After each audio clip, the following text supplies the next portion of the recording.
Hey guys, and welcome back to the channel. So today we're in the house. It's super windy and cold out. I didn't have anything really planned as far as camping coming up, just because of work and school. I don't have a lot of time to do it all. But there's a video that I've been wanting to do for a while that involves Ozark Trail knives. Over in their camping section, they sell different knives, ranging in price from $5 to like $20 for their brand.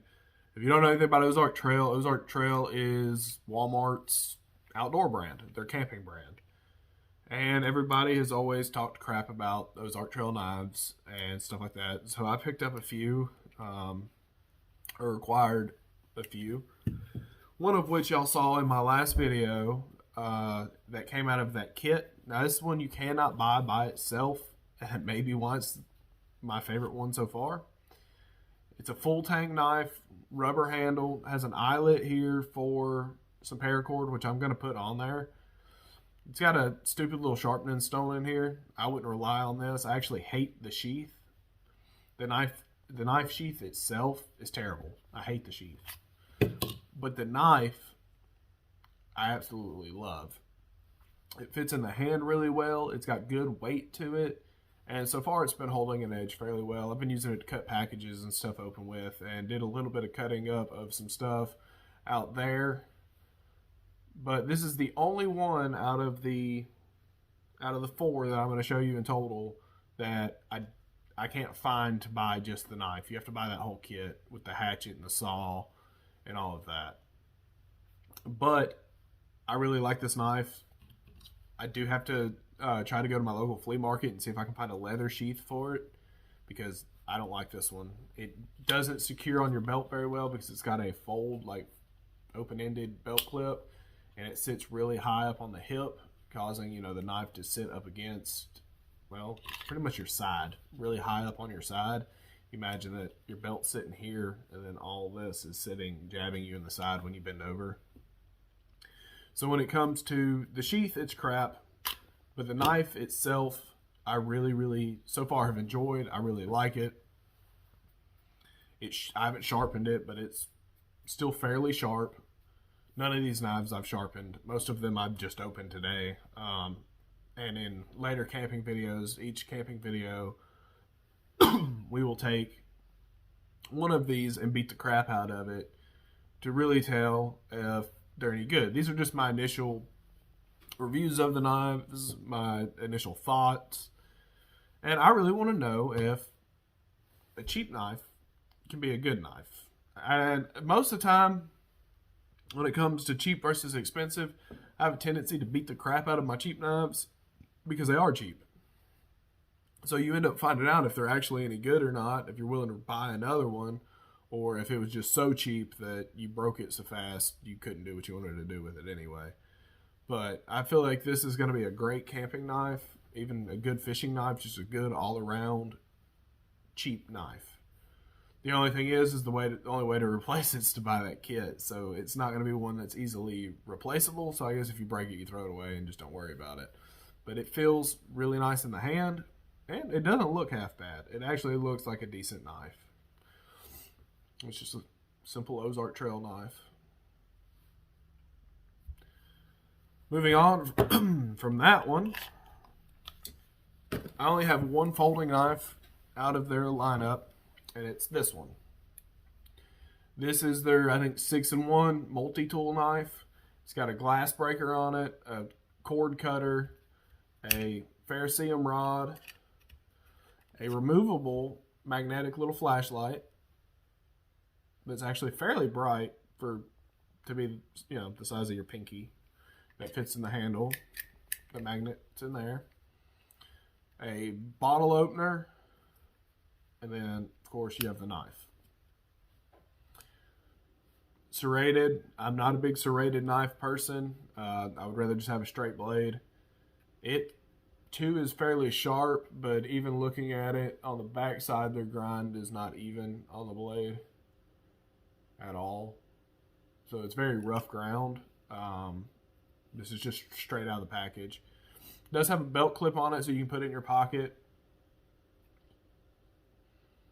besides that, I mean, there's not a whole lot of frills in it. The one thing I don't like about it is it's supposed to lock open, and unless you just slam it open, it does not lock very well. That could probably be used with some adjustment here. You could probably pry this over a little, make it lock a little better.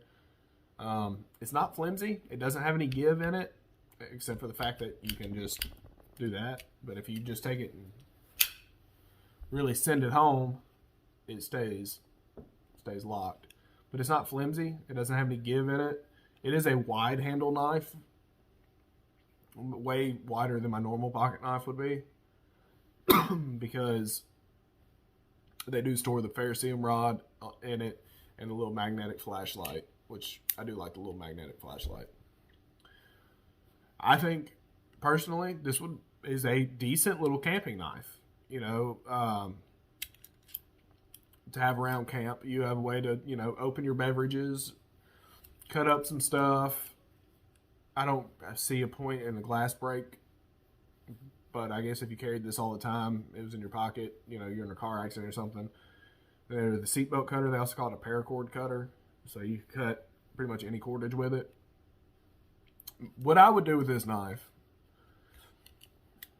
my personal preference, or my personal opinion, what I would do with this folding knife is if you had a 12 or 13-year-old going with you camping, this would be something I would get them to carry with them when we went camping, because then they can feel like they can participate in things. They can go cut fishing line, you know, if they're down there fishing, or, you know, you can have them kind of start the fire with their little ferrocerium rod, teach them how to use it. They've got a little flashlight. Like, it's a little bit of a gimmick. It's got a bottle opener on it. You know, you want to get them some RC Colas or something in a bottle. They can have them open your beverage because it's got a bottle opener on it. Teach them that it does it. Teach them about the knife, the fact that it's not going to lock out every time. You know, teach them about that. Teach them about knife safety. But as far as just me personally using it, I'm going to use it. I'm going to use it on a camping trip. I'm going to see, you know, hey, maybe it's a little more useful than I think it is. You know, having a little flashlight, and just maybe even having the flashlight in the handle so you can see what you're cutting.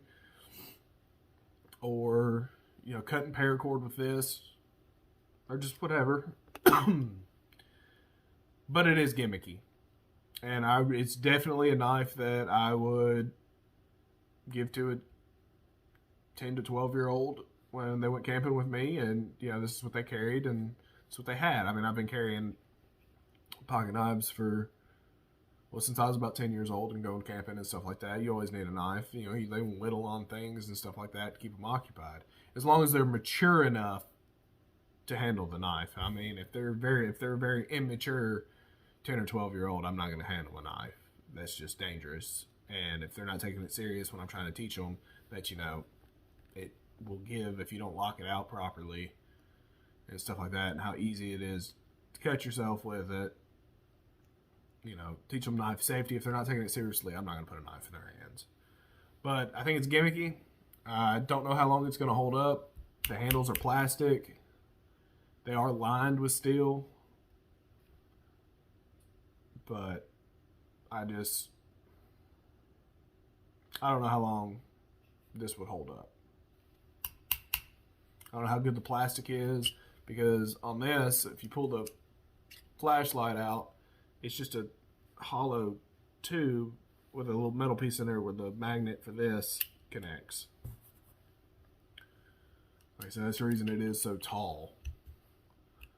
So hopefully it holds up good. Hopefully I'm wrong about it. The tip's actually pretty thick, so I don't think I'll be breaking the tip on it. At least I hope I don't. Because I would like to see that the Ozark Trail knives are actually decent knives. But you never know. You never know how it's going to go. I have less, out of all of them, this is the one I probably have the least amount of faith in. Because it's the one that does the most stuff. So I got a feeling it's not going to do anything great, but it would be better than nothing. And like I said, a 10 or 12-year-old, this would be the coolest knife they ever got until they learned more about knives. Next up, we have this knife here, about $5. And I picked it up for the fact that it is $5. And I was hoping that it would maybe make a good skinning knife or something like that. Or just good outdoor, like camp knife. The handles, I know they look like wood, like you would find on the old buck knives and stuff like that. They're plastic. They're plastic. But that being said, the handle actually feels pretty good. If it got wet or any blood or anything on it, it's definitely going to be slick. Same crappy belt clip that's on the other one, except for this is a shorter knife, so it may not be as big of a deal when carrying it. Fits in the sheath really well. It's a well-shaped knife, full tang. So it's a full tang knife for $5. So we can look past the really crappy wood-looking and brass. So this would be wood, black, then brass on like a buck knife, which is what this is imitating. Or an Uncle Henry knife. Wood, black. This would be brass on one of those knives.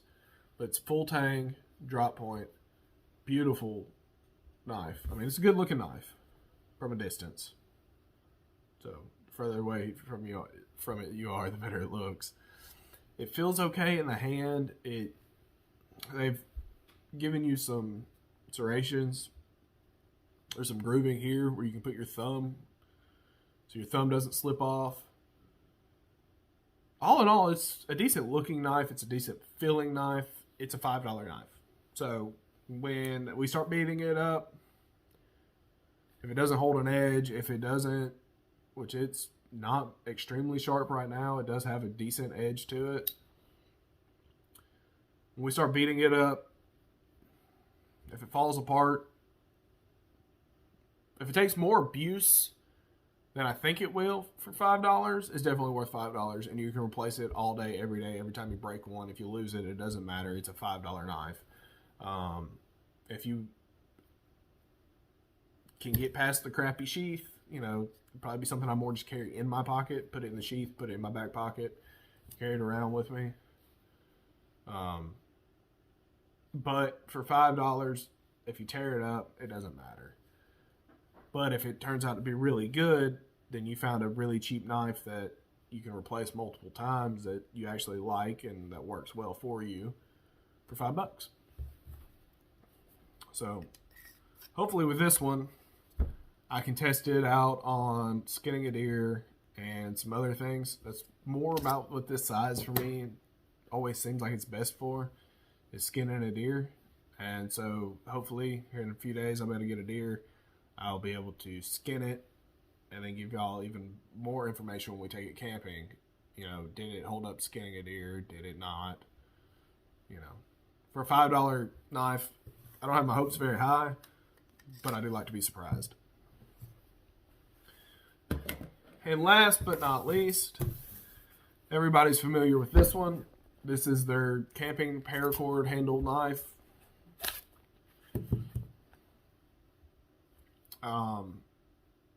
Obviously it's a full tang knife. It is, because it starts here and just goes back to here. It has a decent edge on it. It's the same crappy serrations here that aren't very sharp. It's got a more narrow point than any of the other knives, so it may be a little more prone to breaking. It's well balanced.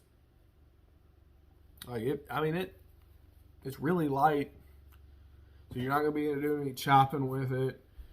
I'm not a big fan of paracord handles on anything because they slip and they move, and I just don't like them. And then they get wet and nasty, and can't do anything with it. Comes with the wrist restraint, because I guess if you're doing some real serious something with it, I don't know. It's cheap. It is cheap. This is the one I have the least amount of faith in out of all of them, actually. Just because it is cheap. Actually, the only good thing about this knife so far, it's pointy. It's got a decent edge on it. It's pointy. I don't expect it to hold an edge very well. I figure I start cutting potatoes with it for a camp dish or something, and I find out how bad it really is. But you never know. Again, I like being surprised. It comes with what looks like a good sized ferrocerium rod, and they put it in this way, and you think, oh man, that's, for the price of the knife, half the price is in the ferrocerium rod. They get you. The ferrocerium rod, and I don't know if you can see it, is actually just this little bitty metal rod right here in this big old piece of plastic. So when you look at it and you're like, oh, it's got a good sized ferrocerium rod, it doesn't. It's got this little bitty tiny rod in it. Actually, the one inside of the multi-tool knife, this whole piece is a ferrocerium rod compared to, I don't know if you guys can see that, the little one in the tip of this. So this one's bigger. It's shorter, but it's bigger around. The reason that this one's little and they put it in this big piece of plastic is so you don't break it in half, prying down on it, trying to strike across it. So they jip you a little there. You think you're getting more, because they put it in this way. Or at least in this package, it was put in this way, where the ferrocerium rod was to the back. So you couldn't see it, so all you could see was this big, you think you're getting this big chunk of ferrocerium rod. And it's just this little bitty, probably, it may be an eighth. No, this is probably a 16th all the way around. Definitely, because I would say that this one's an eighth and this one's a 16th. So they jip you there. The one in the flashlight knife, this knife is bigger. It is the only, those are the only two knives that come with ferrocerium rods. This one comes with a knife sharpener, but in that kit with the hatchet and the saw, that I can't quit coughing today. Hey, the saw, the hatchet and the saw, the ferrocerium rod on it is in the hatchet handle, so you do get a ferrocerium rod. I used it to light the fire in my last video. So this one, you get the knife sharpener on the top of it. I don't know. I might try to mess with this, see if I can make it work. If not, I have other knife sharpeners. So if we're gonna kind of throw these down, this is my least favorite one. I'm kind of mad that they jip you on the ferrocerium rod. They should have just made it this full thing should be a ferrocerium rod. It's a paracord handle and then a gimmicky knife.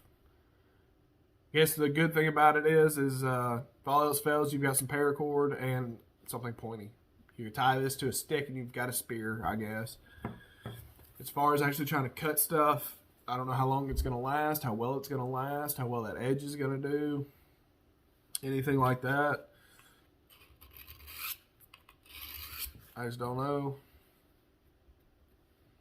I am going to sharpen all of these before I use them, just because I don't like factory edges. So I will be sharpening all of them before I use them or test them in each video. This one's my favorite though, and I wish you could buy just this one. My second favorite one so far is probably going to be this little fake wood handled one. I just like the way it feels. It's comfortable in the hand, and I feel like it's going to be really good for skinning a deer, skinning a rabbit, something like that. This one is fun. This is a fun knife. It's, you got your ferrocerium rod, your flashlight, bottle opener, then it's a knife, glass breaker. I mean, all honesty, as a first knife for a 12, 13-year-old, when they're going camping with you, as long as they're mature, I think it's fantastic. Because you don't want to buy them an expensive knife because they're going to lose it or break it, or something's going to happen to it. And this one disappoints. The sheath, in all honesty, is not great. I mean, it works. It's a little fabric sheath. It's better than this one, but not by much. And you need to take and put you a piece of 550 cord through here and tie it to the sheath or the handle of the knife, because when this goes in here, if you cannot get it to tuck, which I can't apparently. I had it under there earlier. There it goes.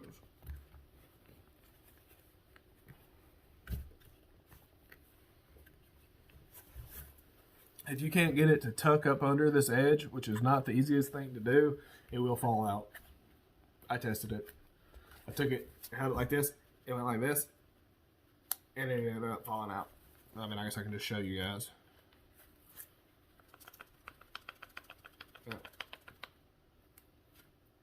Okay, so on camera it's not going to fall out apparently. But when I first got it out and I was playing with it and putting it in there, it fell out. So I was like, all right, it's 550 cord.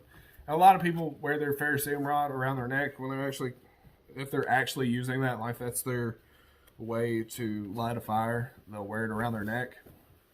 I keep one on my neck, it's a little piece of ferrocerium rod and a striker. But most of the time you would run a piece of 550 cord through this, wear this whole thing on your neck just so you don't lose it. If it was your main primary source of fire, whether you're camping, surviving, hiking, whatever. If I was going hiking, I would take one and go ahead and just put it around my neck, even if it was my backup, just to have it. So that's going to do it for today, guys. I want to thank you guys for watching. Remember to like and subscribe. Be on the lookout for the videos of each one of these knives getting put through their paces. Y'all stay frosty, and I'll see you next time.